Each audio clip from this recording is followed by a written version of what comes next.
എല്ലാവർക്കും നമസ്കാരം.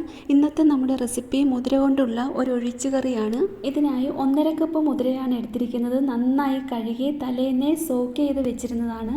ഒരു പാത്രത്തിലേക്ക് 1 ടേബിൾ സ്പൂൺ വെളിച്ചെണ്ണ ഒഴിച്ച ശേഷം ഈ മുതിരയിട്ട് ചെറുതായിട്ടൊന്ന് റോസ്റ്റ് ചെയ്തെടുക്കാം. ഇപ്പോൾ ലോ ഫ്ലെയിമിലാണ് വെച്ചിട്ടുള്ളത്. ഇതിൻ്റെ കൂടെ തന്നെ 6 ചുമന്നുള്ളിയും 1 തക്കാളി കട്ട് ചെയ്തതും കൂടി ചേർക്കുന്നുണ്ട്. അതും കൂടെ ചേർത്ത് ഇളക്കിയെടുക്കാം. 2-3 മിനിറ്റ് ഇളക്കിയതിന് ശേഷം മാറ്റി വയ്ക്കാം. ഇനി ഇത് കുക്കറിൽ വേവിച്ചെടുക്കാനുള്ളതാണ്. ഇതെല്ലാം കൂടി കുക്കറിലിട്ട് ചൂടാക്കിയെടുത്താലും മതി. ഇനി ഇതിലേക്ക് 1 കപ്പ് വെള്ളമാണ് ഞാൻ ചേർക്കുന്നത്. കുറച്ചുകൂടി ലൂസായിട്ടിരിക്കണമെങ്കിൽ 1/2 കപ്പ് കൂടി ചേർക്കാം. ഇനി ഇതിലേക്ക് 2 പച്ചമുളക്, 1/4 ടീസ്പൂൺ മഞ്ഞൾപ്പൊടി, 1/2 ടീസ്പൂൺ മുളക് പൊടി, ഉപ്പ് ഇതെല്ലാം ചേർത്തതിന് ശേഷം കുക്ക് ചെയ്തെടുക്കാം. ഒരു 5-6 വിസിലാകുമ്പോഴേക്കും വേവാകും. ആ സമയം കൊണ്ട് നമുക്ക് റെഡിയാക്കിയെടുക്കാം. ജാറിലേക്ക് 1 കപ്പ് തേങ്ങ ചിരകിയത്, 2 പച്ചമുളക്, 5 ചുമന്നുള്ളി, 4 അല്ലി വെളുത്തുള്ളി, ജീരകം അല്പം മാത്രമേ ചേർക്കുന്നുള്ളൂ.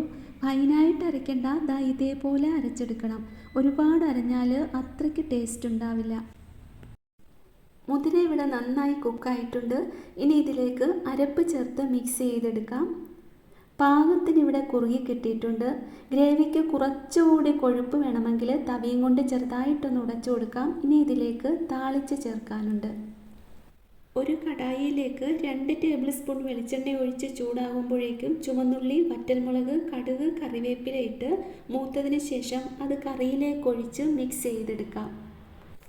ചോറിൻ്റെയും കഞ്ഞിയുടെയും ചപ്പാത്തിയുടെയും കൂടെയൊക്കെ നല്ല ടേസ്റ്റാണ്.